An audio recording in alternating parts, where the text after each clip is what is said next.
First at 5, high waters on 141 now causing traffic headaches in parts of West St. Louis County. On your left, the first alert traffic map showing big slowdowns on Interstate 44 and 141. And then there on the right, a long backup of cars trying to exit from 44 eastbound onto Bowles, which then will take them onto 141. It is all the result of this flooding, which has closed both directions of 141 under Interstate 44. We're going to tell you when the water levels will go down in just a second. Yeah, but first, our Nathan Vickers is live there just off of Interstate 44 in Fenton, where traffic troubles are rising right along with all that water there, Nathan.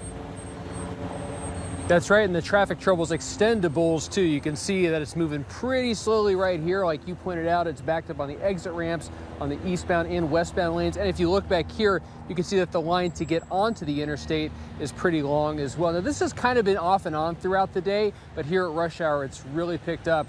Where drivers are going to have to wait a little bit. And a lot of the businesses along the route say the traffic hasn't done them any favors either.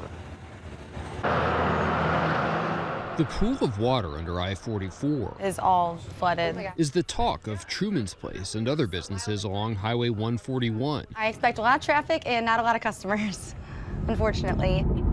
The closed-off exits mean a traffic-heavy detour through a maze of cones, making it hard for customers to get to their door. I can see all the traffic that's been stopped in front of the business, and driving here is a pain in the butt. Rich Vierling still made it in for some pot roast. It's always a mess. It floods every time it rains hard.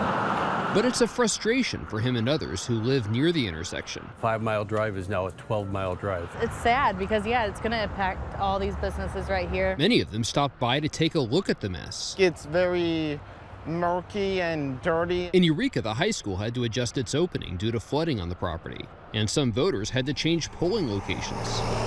In Valley Park, most businesses stayed open despite the road closures. MoDOT says it will keep the intersection blocked until the water recedes. Presley Carver at the Autumn Gray Boutique hopes to see the water going down soon. The traffic's been really terrible for people to be able to come in since it's been flooding, but it's been very slow. For now, businesses are glad to see the few who took the detour. The regulars, they are loyal. They'll be here no matter what. If they have to take a kayak here, they'll get here. Well, hopefully we won't see any kayaks out there on the flooded roadway. MoDOT hasn't given a timeline for when they might reopen that, but they say they'll only do so when it's safe and that water has receded. Reporting live, Nathan Vickers, First Alert 4. Nathan, thank you. Joined now by